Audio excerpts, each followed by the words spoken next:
What's good, YouTube? It's jazzlovesmma here, and back with another video. I know I already did a tier list yesterday. Here's another one. Been wanting to do this one for like a week or so, since the London card, I believe. So here we go, doing another one.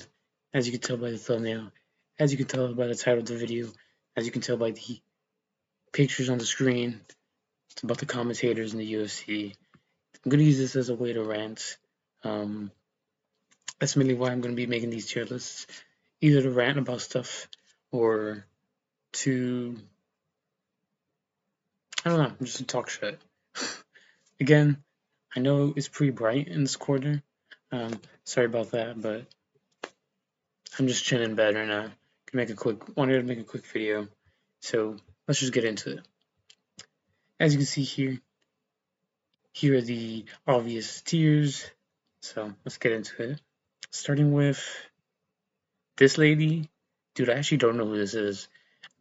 I know, okay, so this is going to be a list of the commentators and the analysts. I added some of the analysts, guys, so it's not a very short list. I don't know who she is. I remember she was on the 324 pay-per-view. She's like the new Paramount lady. She's whatever. Putting her pretty bad because she was just kind of yapping and she knows nothing about the sport. Megan O'Leary, she's pretty good. I actually really like her when she's on the mic. She's always amazing. She has pretty good questions for her fighters. She has a great run through of a fighter when they're walking out and stuff, or before they're about to walk out. So she's pretty good. I actually put her on GOAT. I didn't even want to start a list off like that, but she's gonna go on GOAT tier. Chael's pretty bad to listen to. He knows nothing about the sport anymore. He literally just rambles, and yeah. I can't stand Chael anymore. He's just pretty annoying to me. I know he doesn't do commentary, but I remember him during the Aspinall situation, awful to listen to, just rambling, and just like somebody else on this list.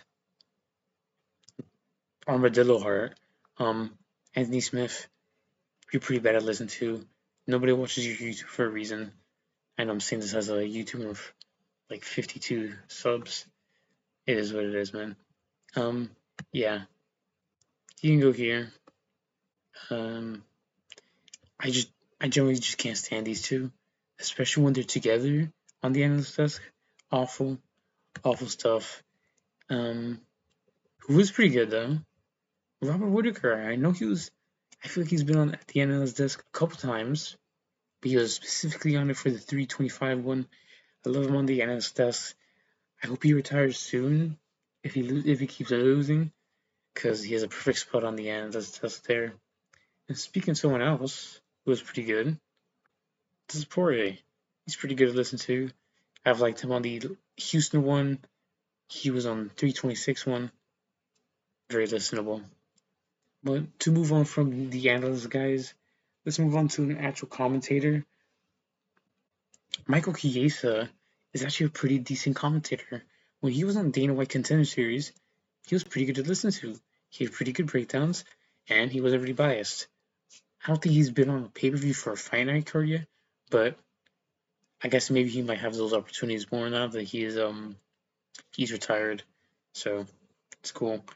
Well, I will probably see him this year in August during Contender Series.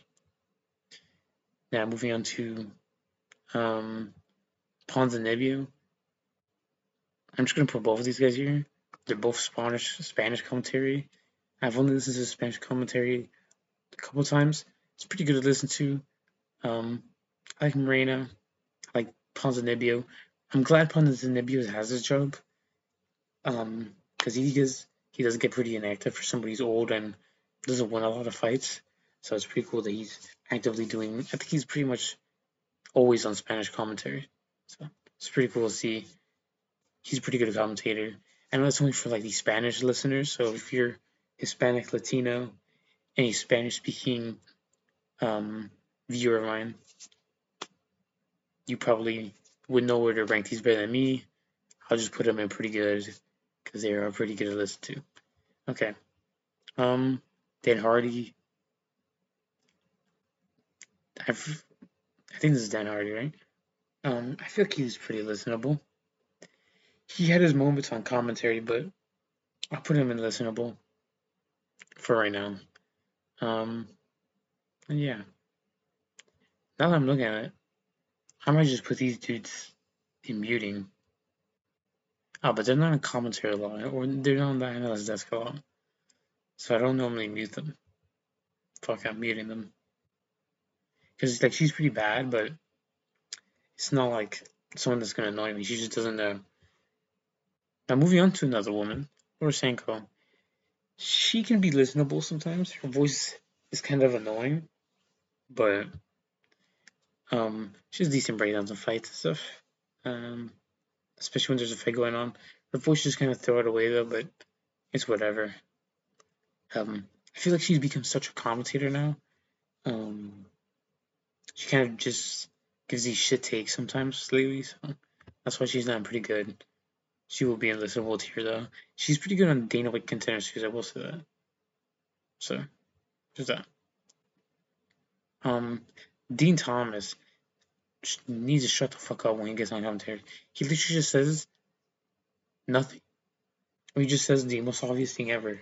So, he's gonna go here.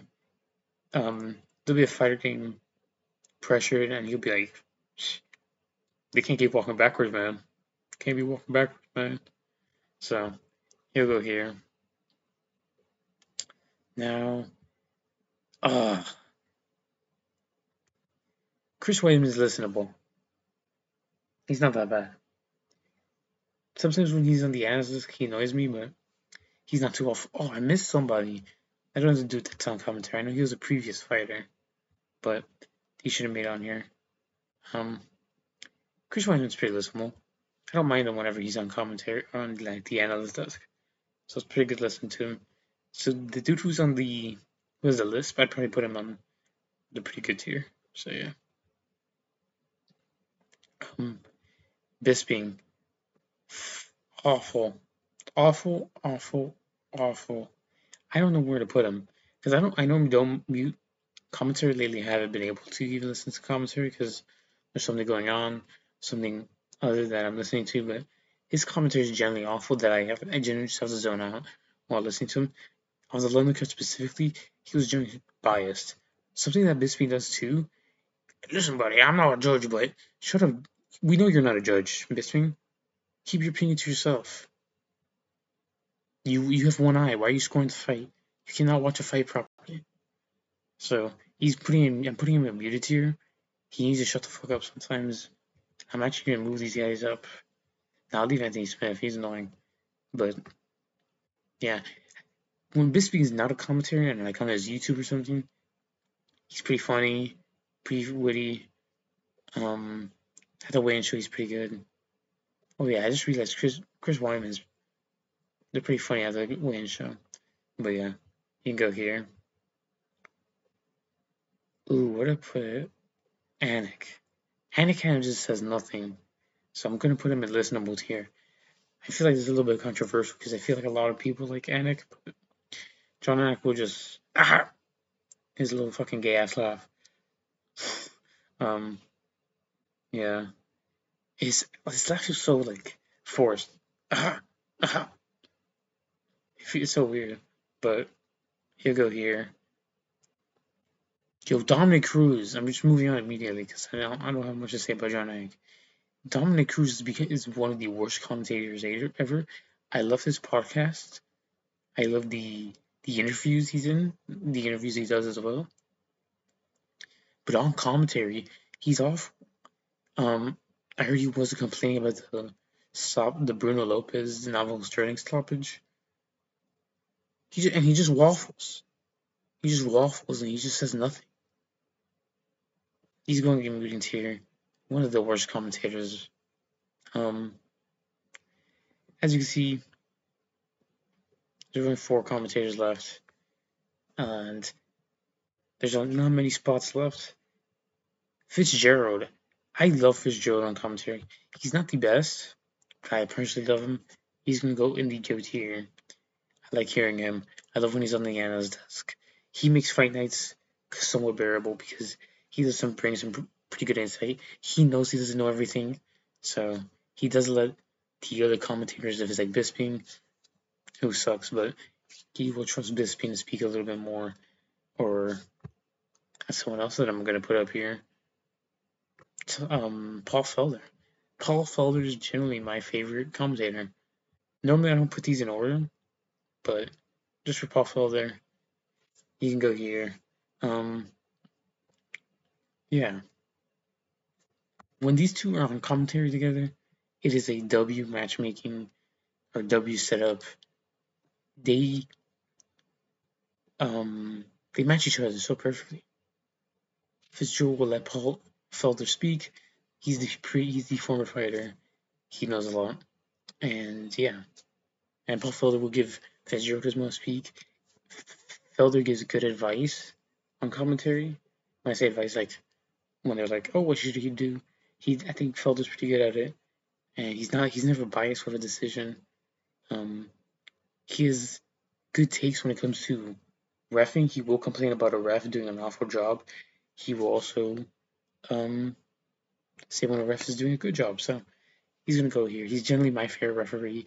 Shout out to Paul Felder. I'm so happy he resigned as a commentator.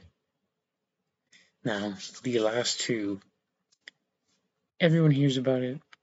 You guys can see in the thumbnail. DC's fat ass, one of the most biased commentators ever. He needs to shut up. I'm not gonna put him in muting. I'm not gonna mute DC. He's bearable sometimes, but he's a pretty bad commentator. He does have some good, decent breakdowns when it comes to the grappling, specifically wrestling, because that's what he is.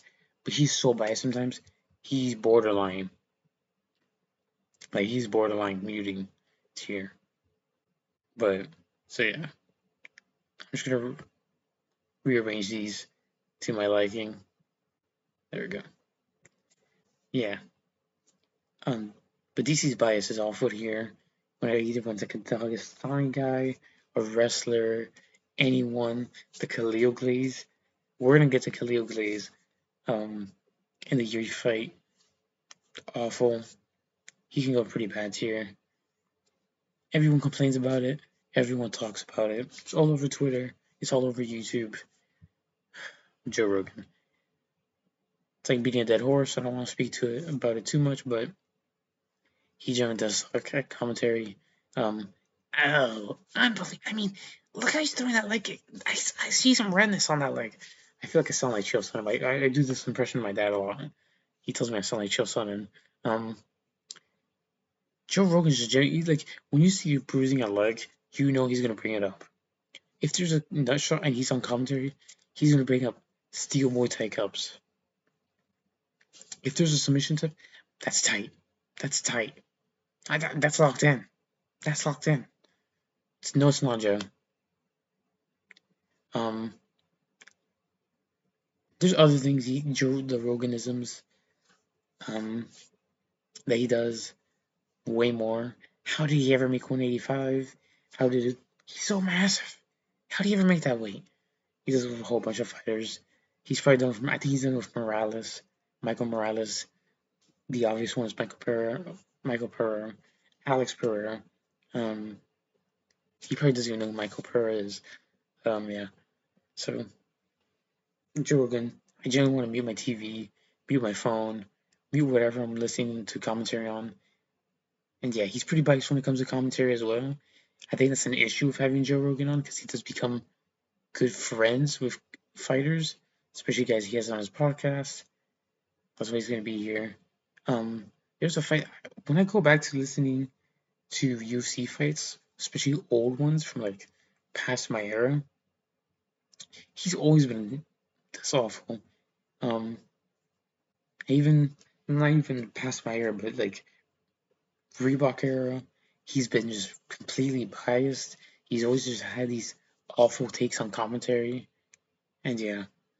So early Rogan wasn't that bad, but even later on, I think when Rogan became bald, that's when all the issues started coming.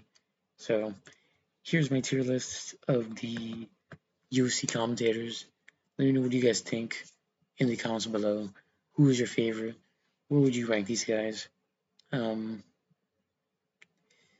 yeah, like and subscribe if you like this video.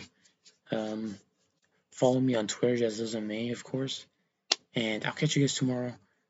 I promise tomorrow I'll try to do these predictions for the Apex card. I might just do a rant on it as well near the end. Maybe at the beginning. Who knows? But for now, peace.